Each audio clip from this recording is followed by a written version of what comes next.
हिंदुस्तान का पड़ोसी देश श्रीलंका जल रहा है। हर तरफ अराजकता पसरी हुई है। ना कोई सरकार नजर आ रही, ना कोई कानून और प्रशासन। हालत ये हो गए हैं कि विद्रोह पर उतर आई देश की जनता ने राष्ट्रपति भवन पर भी कब्जा कर लिया और प्रधानमंत्री का घर तक फूंक दिया। ये हाल है उस श्रीलंका का जिसका सबसे करीबी पड़ोसी हिंदुस्तान है और करीबी पड़ोसी होने की वजह से ही बीजेपी नेता सुब्रमण्यम स्वामी ने एक ऐसा बड़ा बयान दे दिया जिसके बाद मोदी सरकार को सफाई तक देनी पड़ गई।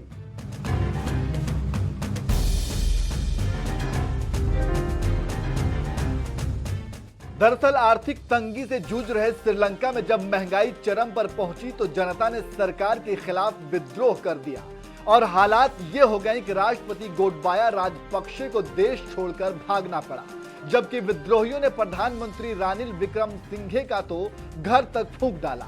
श्रीलंका में छाए इतने भयावह हालात के बीच बीजेपी नेता सुब्रमण्यम स्वामी ने ट्वीट कर दिया था, गोटबाया और महिंदा राजपक्षे दोनों ही प्रचंड बहुमत के साथ एक स्वतंत्र चुनाव में चुने गए थे। भीड़ को ऐसे वैध चुनाव को पलटने की अनुमति भारत कैसे दे सकता है? तब तो हमारे पड़ोस का कोई भी लोकतांत्रिक देश सुरक्षित नहीं रहेगा। अगर राजपक्षे भारत की सैन्य मदद चाहते हैं तो हमें देना चाहिए। बीजेपी नेता सुब्रमण्यम स्वामी के इस ट्वीट के बाद से ही श्रीलंका में जबरदस्त तरीके से अफवाह फैलने लगी कि श्रीलंका के हालात को काबू में करने के लिए मोदी सरकार जल्द ही सेना भेज सकती है। स्वामी के इस बयान के बाद मोदी सरकार असहज की स्थिति में आ गई, क्योंकि किसी दूसरे देश में सेना भेजना कोई छोटी बात नहीं है। यही वजह है कि आनन फानन में मोदी सरकार को श्रीलंका में सेना भेजे जाने की अफवाह पर सफाई देनी पड़ गई। श्रीलंका में स्थित भारतीय दूतावास की ओर से दी गई सफाई में कहा गया, उच्चायोग मीडिया और सोशल मीडिया के एक धड़े में अटकलों के आधार पर चल रही रिपोर्ट को पूरी तरह से खारिज करता है कि भारत श्रीलंका में अपनी सेना भेजने जा रहा है। ये खबरें और इस तरह के विचार भारत सरकार की स्थिति के अनुसार नहीं है।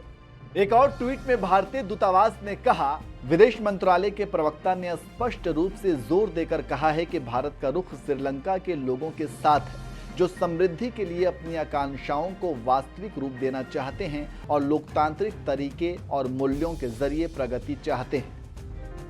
भारत को श्रीलंका में सेना भेजने की सलाह देकर मोदी सरकार को मुश्किल में डालने वाले सुब्रमण्यम स्वामी यूं ही श्रीलंका के राष्ट्रपति गोटबाया के समर्थन में नहीं उतरे हैं। दरअसल स्वामी और राजपक्षे परिवार के बीच बहुत ही करीबी संबंध रहे हैं।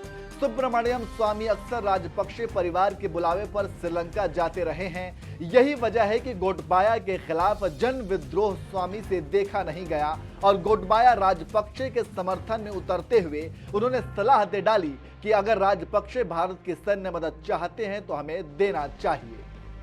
स्वामी के इस बयान की वजह से श्रीलंका में यह अफवाह फैल गई कि जनता के खिलाफ मोदी सरकार सैन्य कार्रवाई कर सकता है। हालांकि यह अफवाह और तेजी से फैले उससे पहले ही मोदी सरकार ने स्वामी के बयान से किनारा कर लिया और सफाई दे दी कि फिलहाल भारत ऐसा कोई भी कदम नहीं उठाने जा रहा है।